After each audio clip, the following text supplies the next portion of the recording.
Hello दोस्तों, welcome to study I Q C S और मैं हूं निर्मल। आपका study I Q C S में स्वागत करता हूं। आज इंडियन पॉलिटी की हमारी क्लास 15 है, जहां पर मैं डिस्कस करने जा रहा हूं प्रोसेसर एस्टैब्लिश बाय लॉ और ड्यू प्रोसेस ऑफ लॉ, यानी विधि द्वारा स्थापित प्रतिक्रिया और विधि के संवत प्रक्रिया, है ना। इन दोनों के बीच क्या डिफरेंस है और ये दोनों कॉन्सेप्ट क्या है, हम इन दोनों के बारे में अच्छे से डिटेल में समझेंगे। तो समझने से पहले कुछ समझ लीजिए कि कानून की इतिहास क्या है, यानी कानून कहाँ से आया है। सो देखिए, जो कानून है ना, जो कानून है अभी से नहीं आया है। कानून कई सालों से है ना, आज से नहीं है। कानून कानून 200-300 साल पहले से भी आया है। कानून तो हमने इतिहास में भी देखा था, प्राचीन काल, मध्यकाल और जो आधुनिक भारत, ये सब में क्या है, कानून विद्यमान है ना। यानी कानून पहले से ही आ चुका है। 1800 में काफ़ी कानून का क्या कर दिया गया, एक कानून को लेकर एक डॉक्यूमेंट जारी कर दिया गया जिसको हम बोलते हैं आईपीसी, सीआरपीसी। ये सारे डॉक्यूमेंट जारी कर दिए गए जिसमें सारे कानून के बारे में अच्छे से डिटेल में लिखा हुआ है। देखिए और समझिए कानून। देखो, कानून का मतलब होता है बांधना, है ना। कानून का मतलब क्या होता है, बांधना। यानी कानून जैसा भी हो, अच्छा हो या फिर बुरा हो, आपको क्या करना पड़ेगा, वो कानून मानना पड़ेगा। यानी आप यदि आप कानून नहीं मानते हो तो क्या कर रहे हो, कानून का उल्लंघन कर रहे हो। यदि आप कानून का उल्लंघन कर रहे हो तो पुलिस या फिर राज्य आपको क्या कर सकती है, आपको अरेस्ट भी कर सकती है। यानी कानून को मानना क्या है हमारे लिए, वो कंपलसरी है। बट क्या होता है, देखिए, कानून दो तरह के होते हैं, है ना। कानून अच्छा भी होता है और कानून बुरा भी होता है। ऐसे बहुत सारे कानून हैं जो बहुत अच्छे हैं हमारे लिए, क्या है, हमारे लिए बहुत अच्छे भी हैं। और कुछ कानून ऐसे हैं जो क्या है, हमारे लिए अच्छे नहीं है। अब दोनों तरह के कानून हैं, बट अच्छा हो या बुरा कानून है, हमें क्या करना पड़ेगा, उसको मानना ही पड़ेगा। ठीक है, हम अब आज का डिस्कशन स्टार्ट करते हैं, जो था हमारा process establish by law, due process of law के बारे में। ये मेरा छोटा सा इंट्रोडक्शन। मैं हूं निर्मल और आप मुझसे टेलीग्राम या फिर हमारे जो यूट्यूब चैनल के टेलीग्राम चैनल में भी जुड़ सकते हो। ठीक है, आज का डिस्कशन हम स्टार्ट करते हैं। सब समझने से पहले सबसे पहले समझो आर्टिकल 21। आर्टिकल 21 क्या बोलता है, क्योंकि ये जो दोनों कॉन्सेप्ट है वो किसके अंदर है, आर्टिकल 21 के अंदर है। तो क्या बोलता है आर्टिकल 21? आर्टिकल 21 क्या देता है, एक सुरक्षा देता है। किस बारे में, हमारी पर्सनल लिबर्टी और लाइफ के बारे में क्या देता है, सुरक्षा देता है कि कोई भी व्यक्ति की लाइफ, वो पर्सनल लिबर्टी, जो खुद की आज़ादी से वंचित नहीं किया जा सकता। किसके अतिरिक्त, but processor establish by law के अतिरिक्त। यानी यदि प्रोसेसर एस्टैब्लिश बाय लॉ हुआ, यदि कोई कानून बना है, तो फिर आपकी लाइफ, आपकी पर्सनल लिबर्टी से वंचित किया जा सकता है। ये कहानी है 1950 की से बोल रहा हूँ अभी, है ना। 1978 की कहानी नहीं, 1978 के पहले की कहानी ये सब थी। फिर उसके बाद क्या हुआ, अब देखो, प्रोसेसर एस्टैब्लिश बाय लॉ है ना, वो डायरेक्टली हमारे भारतीय संविधान में रखा गया है। यानी ऐसा नहीं है कि पहले कोई फंडामेंटल राइट आया, पहले सबसे पहले आया प्रोसेसर एस्टैब्लिश बाय लॉ, फिर आए सारे फंडामेंटल राइट। ये डायरेक्ट उठा के कहाँ रखा गया है, हमारे भारत के संविधान में रखा गया है। और ये जो कॉन्सेप्ट हमने कहाँ से उठाया है, ये कॉन्सेप्ट उठाया है हमने ब्रिटिश कॉन्स्टिट्यूशन से। यानी ब्रिटिश कॉन्स्टिट्यूशन में भी ये ऐसा कॉन्सेप्ट दिया है, कौन सा, प्रोसेसर एस्टैब्लिश बाय लॉ। ऐसा कानून जो एक प्रोसेस के द्वारा बनाया गया है उसको बोलते हैं प्रोसेसर एस्टैब्लिश बाय लॉ। ये क्या करता है, ये कॉन्सेप्ट क्या करता है, ये एक्चुअली जो जुडिशरी की पावर है, जो न्यायपालिका की शक्ति है, उसको लिमिट करता है ना। और उनको सरकार के काम में इंटरफेयर करने से क्या करता है, रोकता है।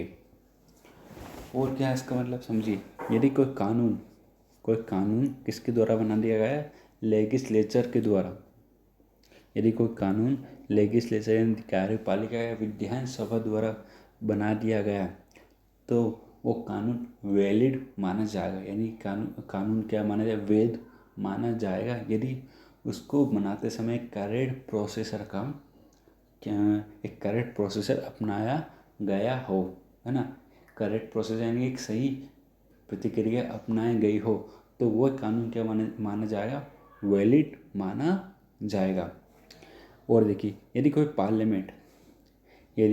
पार्लियामेंट ऐसा कानून पास करती है, यदि कोई पार्लियामेंट ऐसा कानून पास करती है जिसकी वजह से किसी व्यक्ति की लाइफ और पर्सनल लिबर्टी छीनी जा सकती है तो वो भी कानून क्या माना जाएगा, वैध यानी वैलिड माना जाएगा। अभी बात चल रही है प्रोसेसर एस्टैब्लिश बाय लॉ के बारे में, है ना। ये नहीं देखा जाएगा कि वो कानून अच्छा है या नहीं है, या फिर कहीं ना कहीं क्या है, अनफेयर है, कहीं सही नहीं हो रहा, ये सब उसमें नहीं देखा जाता था। अभी तक थी पूरी ये कहानी, मतलब एक बार कानून बन गया तो ये नहीं देखा जाएगा कि वो कैसा है, यानी उसका जुडिशियल रिव्यू नहीं किया जा सकता, ना ही जुडिशरी उस पर कोई इंटरफेयर कर सकती थी। सीधी पावर किसके हाथों में थी, वो सिर्फ संसद के हाथों में थी, है ना। संसद ने कोई कानून बना दिया, चाहे कैसा भी हो, बुरा हो अच्छा हो, उसकी प्रकृति कैसी भी हो, बट वो कानून क्या माना जाएगा, वैध माना जाएगा। बट अब कहानी चेंज होती है कब से, 1978 के बाद। वहाँ से एक नया कॉन्सेप्ट उठ के आता है, ड्यू प्रोसेस ऑफ लॉ। क्या है ड्यू प्रोसेस ऑफ लॉ? देखिए, हमने क्या पढ़ा था आर्टिकल 21 में ये था कि किसी भी व्यक्ति की पर्सनल लिबर्टी और लाइफ से वंचित नहीं किया जा सकता, है ना। ये लिखा था हमारे भारत के संविधान में ही, आर्टिकल 21 में। और यदि प्रोसेसर एस्टेब्लिश बाय लॉ हुआ, यदि कोई कानून बना है और किसी की लाइफ से वंचित किया जा रहा है तो वो क्या माना जाएगा, वैध माना जाएगा। यानी उसके खिलाफ किसी प्रकार की कार्यवाही कौन नहीं कर सकता, न्यायपालिका नहीं कर सकता। बट एक नया कॉन्सेप्ट उठ के आया, ड्यू प्रोसेस ऑफ लॉ। ये लॉ सिर्फ यही नहीं देखते कि कानून कैसा है, कानून की प्रकृति कैसी है, बट ये भी देखता है यदि कानून अनफेयर हुआ, यानी कानून अच्छा नहीं हुआ, किसी की लाइफ छीन रहा है, किसी का पर्सनल लिबर्टी छीन रहा है, तो वो कानून क्या हो जाएगा, अनवैलिड यानी शून्य हो जाएगा। यानी यदि सुप्रीम कोर्ट को ये लगता है कि कानून कैसा है, अच्छा नहीं है, फेयर नहीं है, या फिर क्या हुआ है, कानून कहीं ना कहीं किसी की आज़ादी पूरी तरह से छीन रहा है, तो कानून नल एंड वॉइड हो जाएगा और कानून को क्या कर दिया जाएगा, पूरी तरह से शून्य घोषित कर दिया जाएगा। और क्या देता है, it also give the judiciary to इसका fundamental fairness, justice, liberty of any legislation. और क्या देता है, जुडिशरी को पावर देता है, यानी न्यायपालिका को शक्ति देता है क्या असेस करने के लिए, एक फंडामेंटल फेयरनेस देखने के लिए, जस्टिस करने के लिए, और लेजिस्लेशन की जो आज़ादी है कि मतलब पार्लियामेंट या फिर लेजिस्लेशन ऐसा कोई कानून नहीं बना सकती जो क्या कर रहा है, किसी के लाइफ से वंचित कर रहा है। तो ये कौन चेक करता है, डायरेक्टली सुप्रीम कोर्ट चेक कर सकती है। यानी पार्लियामेंट या फिर लेजिस्लेशन मना नहीं कर सकती कि आप ऐसा कानून को चेक नहीं कर सकते।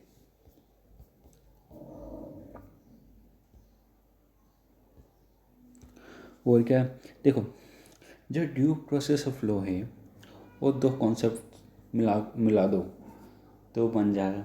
कौन से कॉन्सेप्ट, तो वो process establish by law, the processor should be fair and just and not arbitrary. यानी प्रोसेसर एस्टैब्लिश बाय लॉ, अब ऐसा कानून बनाओ, साथ साथ कानून ऐसा बनाओ जो क्या हो, फेयर हो, किसी की लाइफ को वंचित नहीं कर रहा हो, है ना। ऐसा कानून बनाओ जो किसी के फंडामेंटल राइट का क्या नहीं कर रहा, उल्लंघन नहीं कर रहा हो। यदि किया तो वो कानून क्या हो जाएगा, नल और वॉइड घोषित हो जाएगा। ठीक है, आगे बढ़ते हैं। अब भारत में इसकी स्थिति कैसी है है ना। स्थिति उत्पन्न कैसे हुई, तो समाना क्या होता, ऐसी ऐसी स्थिति कब उत्पन्न हुई, 1978 के बाद। कब हुई, 1978 के बाद। क्या हुआ था, एक जो टर्म है प्रोसेसर एस्टेब्लिश बाय लॉ, वो ड्यू प्रोसेस ऑफ लॉ से जोड़ दिया गया। क्या कर दिया गया, जो प्रोसेसर एस्टेब्लिश बाय लॉ है उसको ड्यू प्रोसेस के साथ क्या कर दिया गया, जोड़ दिया गया। और अब क्या होने लग गया, किसी की लाइफ या किसी के फंडामेंटल राइट को भी सुरक्षा देने लग गया। हमारा भारत की न्यायपालिका में ऐसे बहुत सारे मामले उठ के सामने आए, है ना, जहाँ पर उन्होंने क्या यूज़ किया, ड्यू प्रोसेस ऑफ लॉ को यूज़ किया। जहाँ पर किसी की लाइफ, किसी की गरिमा, है ना, किसी पर्सनल लिबर्टी के ऊपर जहाँ क्वेश्चन आया, वहाँ पर उन्होंने क्या यूज़ किया, फिर ड्यू प्रोसेस ऑफ लॉ का यूज़ किया। ऐसे एक केस आता मेनका गांधी केस 1978 में। क्या होता है उस केस में, उस केस में क्या होता, जो एयरपोर्ट अथॉरिटी है उन्होंने क्या कर लिया था, मेनका गांधी जी का पासपोर्ट जब्त कर लिया था, जिसकी वजह से मेनका गांधी कहाँ चली गई थी, फिर सुप्रीम कोर्ट चली गई थी। क्यों, यदि उनका पासपोर्ट जब्त करा तो उनको कहीं ना कहीं डिफेंड करने का, अपना आपको डिफेंड करने का, अपना आपको बचाने का क्या नहीं मिल रहा था, अधिकार नहीं मिल रहा था। तो वो कहाँ चल गई थी, फिर सुप्रीम कोर्ट चल गई थी। और सुप्रीम कोर्ट में जाने के बाद उन्होंने ये बोल लिया था कि आर्टिकल 21 में जब ये लिखा कि किसी की लाइफ से वंचित या किसी की पर्सनल लिबर्टी से वंचित नहीं किया जा सकता, तो क्यों किया जा रहा है आज, है ना। तो क्या होना चाहिए, किसी के राइट टू लाइफ क्या होना चाहिए, जस्टिस होना चाहिए, यानी कानून कैसा होना चाहिए, जस्टिस होना चाहिए। मेनका गांधी वाले केस में क्या बोल दिया, फिर सुप्रीम कोर्ट ने क्या बोला, देखिए सुप्रीम कोर्ट ने ये बोला, यदि कोई कानून बनाया जा रहा है किसके अंडर, आर्टिकल 21 के अंडर, है ना, तो क्या होना चाहिए, वो कानून राइट एंड जस्ट होना चाहिए और फेयर होना चाहिए, यानी किसी अधिकार को नहीं छीनना चाहिए उस कानून के द्वारा, है ना। और कानून अच्छा या फेयर होना चाहिए। और जो भी प्रोसीजर फॉलो किया गया उस कानून को बनाते समय, तो ये बात ध्यान रखनी होगी, जो भी प्रोविज़न है आर्टिकल 21 के अंदर, जो भी प्रोविज़न है आर्टिकल 21 के अंदर, वो सेटिस्फाई होना चाहिए, यानी उनको संतुष्टि होना चाहिए। यदि ऐसा प्रोसीजर फॉलो किया गया जिसमें आर्टिकल 21 के प्रावधान क्या नहीं हो पा रहे, संतुष्ट नहीं हो पा रहे, तो क्या किया जा सकता है, उस प्रोसेसर को वॉइड और नल घोषित कर सकते हैं। कौन कर सकती है, सुप्रीम कोर्ट कर सकती है। अब जो ड्यू प्रोसेस ऑफ लॉ है अमेरिका का, सबसे पहले ये समझो, जो ड्यू प्रोसेस ऑफ लॉ है वो अमेरिका से लिया गया। अब उसका महत्व उतना ही होगा जितना किसका था, प्रोसेसर एस्टैब्लिश बाय लॉ, यानी दोनों का महत्व क्या हो गया, बराबर होगा। यानी कानून भी बनना चाहिए और क्या बनना चाहिए, कानून अच्छा भी बनना चाहिए। बट ऐसा नहीं, यदि आपने किसी प्रकार का ऑफेंस किया हुआ है, ऑफेंस यानी अपराध किया गया है, और आप बोलते हैं कि हमें हमारी लाइफ से क्या किया जा रहा है, वंचित किया जा रहा है, तो आप सुप्रीम कोर्ट नहीं जा सकते। क्यों, आर्टिकल 22 में लिखा हुआ सीधे सीधा, यदि आपने कानून का उल्लंघन किया है तो आपको पुलिस अरेस्ट कर सकती है। और यदि आपने कोई अपराध नहीं किया है, वो आर्टिकल 21 आपसे छीना जा रहा है, यानी उसके अधिकार आपसे छीने जा रहे हैं, तो आप सुप्रीम कोर्ट या फिर हाई कोर्ट में जाके अपील कर सकते हो। अब 1978 के बाद यही कहानी चलती आ रही है, जहाँ पर सिर्फ किसको देखा जा रहा है, ड्यू प्रोसेस ऑफ लॉ को देखा जा रहा है। देखिए, अब पहले क्या था, पहले प्रोसेस एस्टेब्लिश होता है लॉ के द्वारा, जहाँ पर कानून कहीं ना कहीं सही भी नहीं था, है ना। पहले कानून सही नहीं होता था और उसको लागू कर देते थे, तो कहीं ना कहीं किसी फंडामेंटल राइट का क्या होता था, उल्लंघन होता था। सो क्या होता था, जो उसकी लाइफ है, कहीं ना कहीं उसकी लाइफ की जो गरिमा है, जो गरिमा है उसकी उसको कहीं ना कहीं। अब देखिए, यहीं से दो कॉन्सेप्ट चल रहा है हमारे भारत में। कौन कौन से, एक तो वो भी चल रहा है प्रोसेस एस्टेब्लिश बाय लॉ, और दूसरा क्या चल रहा है, ड्यू प्रोसेस ऑफ लॉ।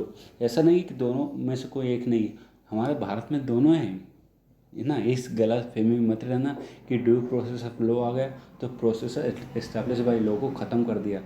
ऐसा कुछ नहीं है। जितना महत्व प्रोसेस एस्टैब्लिश बाय लॉ का है उससे कई ज़्यादा महत्व ड्यू प्रोसेस ऑफ लॉ का है, महत्व है। यानी दोनों का कहीं ना कहीं महत्व है। यदि अब मान लो काम कैसे आएगा दोनों, ये सवाल भी आता है। तो देखो, किसी ने ऑफेंस किया हो, मान लो किसी ने क्या किया हो, ऑफेंस किया हो, अपराध किया हो, जो कहने के भारतीय संविधान में क्या माना जाता है, उसको अपराध माना जाता है, कानूनों का उल्लंघन किया है ना।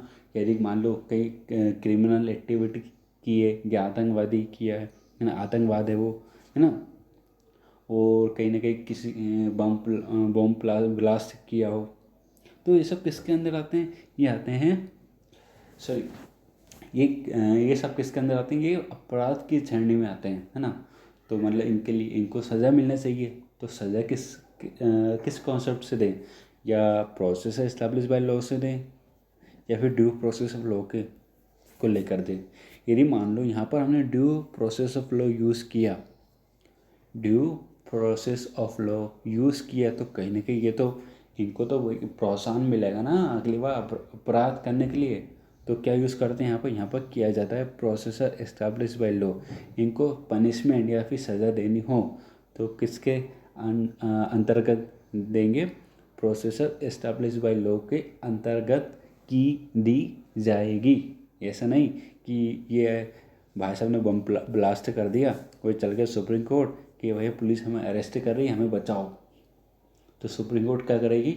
एक चाटा मारेगी कि जाओ तुमने पढ़ के आओ, पहले क्या पढ़ के आओ, निर्मल सर के पास जाओ, उनसे पढ़ के आओ, उनसे समझो कि प्रोसेस एस्टैब्लिश बाय लॉ क्या होता है और ड्यू प्रोसेस ऑफ लॉ क्या होता है। वो बताएंगे तुम्हें अच्छे से, है ना।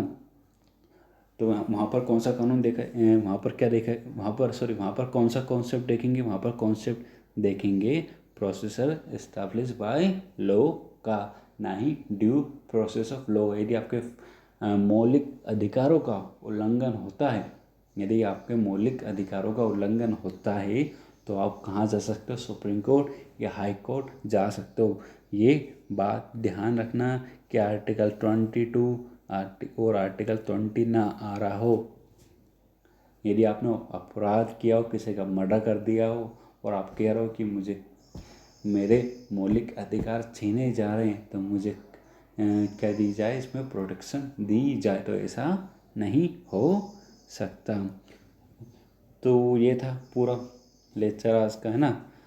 और देखो, बहुत ही अच्छे से मैंने यहाँ पर डिटेल में समझा दिया और बहुत ही इजी लैंग्वेज में समझाया है। कहीं ना कहीं मैंने जो एक टर्मोलॉजी है वो ज़्यादा यूज़ नहीं करी, सिर्फ सिंपल लैंग्वेज यहाँ पर यूज़ करी।